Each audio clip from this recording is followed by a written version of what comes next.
Voilà, que Dieu soit béni, frères et sœurs. Je bénis le nom du Seigneur. Je souhaiterais lire quelques versets avec vous dans la parole de Dieu et puis je souhaiterais laisser parler le Saint-Esprit.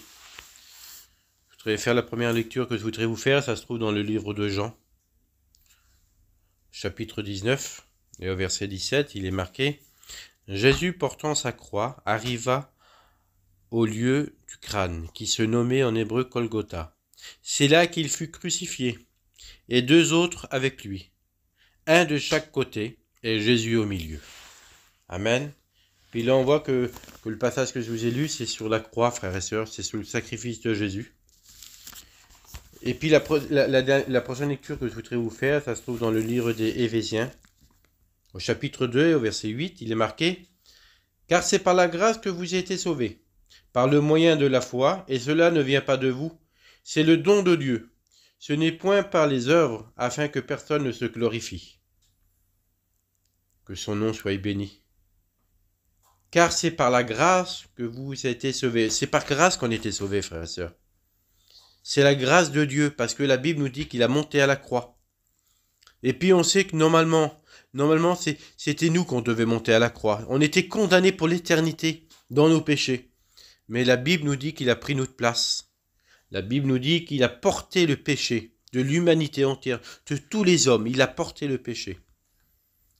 Et puis nous, ça fait ça de grâce parce que lui qui était dans le ciel, la Bible nous dit qu'il était dans le ciel de gloire, adoré par des milliers d'anges. Il est le créateur de toutes choses sur cette terre. Il a tout créé avec son Père.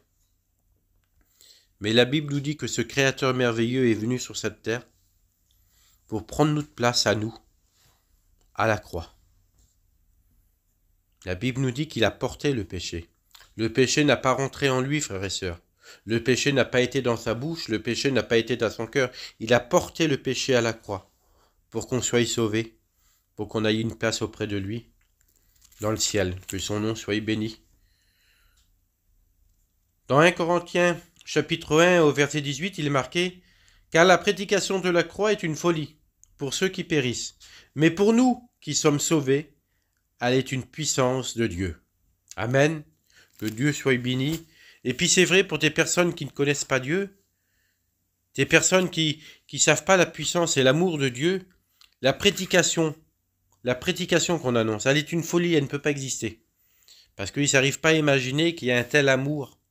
Il y a un tel amour dans le ciel, et cet amour qu'il est venu sur la terre pour nous sauver. Ils n'y arrivent pas à l'imaginer, ils n'arrivent pas à le comprendre. Alors la prédication est une folie pour eux. Ça ne peut pas exister pour eux. Mais la Bible nous dit que pour nous, frères et sœurs, qu'on connaît l'amour de Dieu, qu'on connaît la volonté de Dieu, qu'on réalise dans notre cœur que Jésus est venu sur la terre pour nous sauver, pour porter nos péchés, alors pour nous, c'est une puissance. Pour nous, c'est une puissance parce qu'on connaît le Seigneur. Et toujours dans le livre de 1 Corinthiens, au chapitre 3 et au verset 16, il est marqué ça. « Ne savez-vous pas que vous êtes le temple de Dieu et que l'Esprit de Dieu habite en vous? Si quelqu'un détruit le temple de Dieu, Dieu le détruira, car le temple de Dieu est saint, et c'est ce que vous êtes. Que nul ne s'abuse lui-même si quelqu'un parmi vous pense être sage. » La Bible nous dit qu'on est saint, frères et sœurs. On est le temple de Dieu. S'il y a quelqu'un qui veut nous faire du mal, c'est pas à nous de répondre. Mais Dieu s'en chargera. Dieu donnera son jugement au moment voulu. Et si en étant le temple de Dieu, qu'il y a un petit peu d'orgueil, excusez-moi que de dire ça, qu'on se croit sage, qu'on se croit supérieur à nos frères ou à nos sœurs, la Bible nous dit qu'on ne doit pas s'abuser nous-mêmes. C'est qu'on est dans l'erreur. Parce qu'on doit être comme le Christ. Lui, il est véritablement saint. Lui, il était parfait. Et pourtant, la Bible nous dit qu'il est venu, et puis vous le savez, il est venu, et puis il a monté à la croix. Il a porté nos péchés. Et puis nous, on a cru en lui, on a cru à sa prédication. Alors pour nous, la prédication de la croix, c'est une puissance. Et comme on l'a accepté, nous sommes devenus le véritable temple de Dieu. Parce qu'il n'y a pas de temple de Dieu sur la terre, frères et sœurs. Les seuls temples de Dieu, la seule maison de Dieu, c'est nous. Parce que la Bible nous dit que le Seigneur est tellement grand, est tellement puissant, il est tellement amour que les cieux des cieux ne peuvent le contenir, mais il est capable d'habiter dans notre cœur. C'est pas moi qui le dis. Et puis vous le savez, frères et sœurs. La Bible nous dit qu'on a accepté le Seigneur, qu'on l'a reconnu comme notre Sauveur, qu'on l'a reconnu qu'il a monté à la croix, qu'on a reconnu que la prédication de la croix était une puissance de Dieu, le Père, le Fils et le Saint-Esprit habitent dans notre cœur. Et nous sommes devenus la véritable maison de Dieu. Mais des fois, il y a l'ennemi qui vient et puis il essaie de mettre des pensées. Il essaie de mettre des pensées et puis il essaie de nous faire croire qu'on est sage, qu'on est capable avec notre capacité. Mais en réalité, c'est pas vrai, c'est Dieu qui nous rend capables. Alors si on se croit sage, ne tombons pas dans l'erreur nous-mêmes. Non, non, c'est Dieu qui te rend sage. C'est Dieu qui te rend capable de faire ce que tu as à faire. Vous savez, on écoute plein de serviteurs de Dieu, et puis il y a des serviteurs qui font des choses extraordinaires.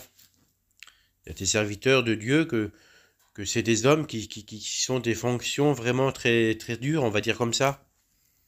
Et puis en réalité, ces hommes de Dieu qui étaient placés là, c'est les mêmes que nous.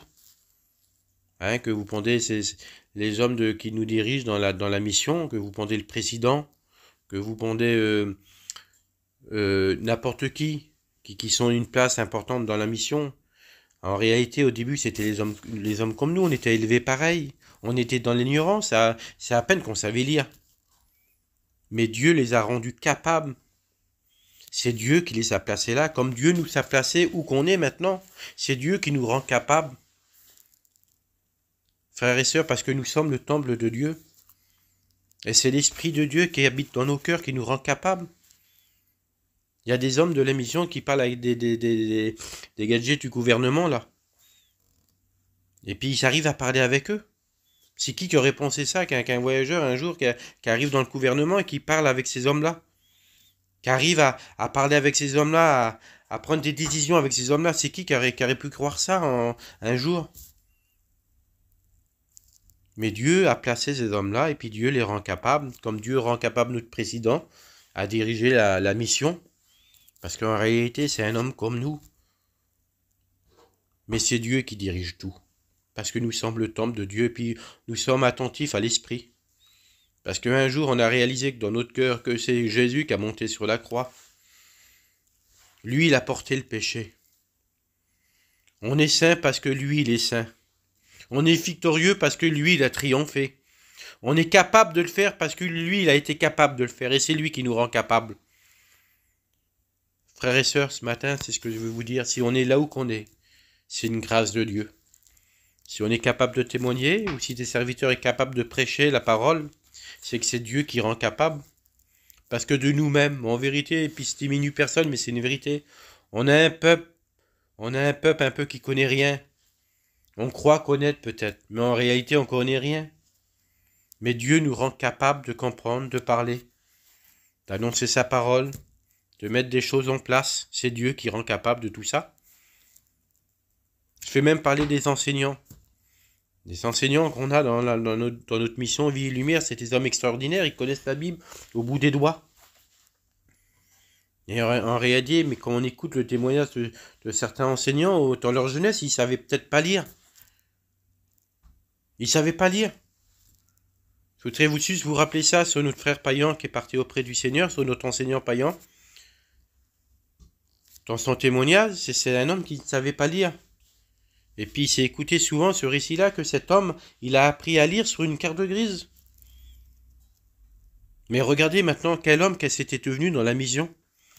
C'était un homme qui connaissait la parole de Dieu. C'était un homme qui était instruit. Pourquoi? Parce que Dieu lui a donné à être instruit. C'est Dieu qui l'a rendu capable. Parce qu'à l'origine, au début, cet homme, il c'était comme nous. Mais Dieu te rend capable. C'est Dieu qui établit, c'est Dieu qui place, et c'est Dieu qui exécute ce qu'on doit faire. La Bible nous dit qu'il a préparé des œuvres. Il a préparé des œuvres pour nous. C'est-à-dire que les œuvres qu'il a préparées, on a la capacité de le faire. Mais à condition de le suivre à lui. Frères et sœurs, c'est là où qu'on est. C'est Dieu veut qu'on soit là. Des fois, on se pose des questions, des fois, on se croit peut-être inutile. Moi, c'est mon cas, des fois. Je me crois inutile, des fois. Mais en vrai, quand j'examine mon cœur, je sais que je suis à ma place. Le peu que ça porte, c'est le Seigneur qui me donne la capacité de le faire. Bien que c'est mes efforts à faire, hein. On a nos efforts à faire. Parce que pour vous annoncer la parole de Dieu, frères et sœurs, Comme se fait une réunion, comme s'annonce la parole de Dieu. Il faut que je connaisse la parole de Dieu. Mon effort à moi, c'est de lire la parole. Et au moment voulu, l'Esprit me rappelle ce que j'ai lu. Mais si je ne le lis pas, comment voulez-vous que l'Esprit me rappelle? C'est pas fait mon effort. Mais Dieu rend capable. Dieu rend capable. La prédication de la croix est une folie, parce que les personnes n'arrivent pas à croire que c'est Dieu qui nous rend capables. Mais en réalité, on est capable par la puissance de Dieu, parce que lui, il a monté à la croix pour nous. Que son nom soit béni. La Bible nous dit que nous sommes le temple du Saint-Esprit. Que s'il y a quelqu'un qui est contre nous, c'est Dieu. Dieu le va le détruire. Parce que personne ne peut toucher au temple de Dieu. Personne, ni le diable, ni ses démons, ils ne peuvent s'approcher du temple de Dieu parce que c'est un lieu saint.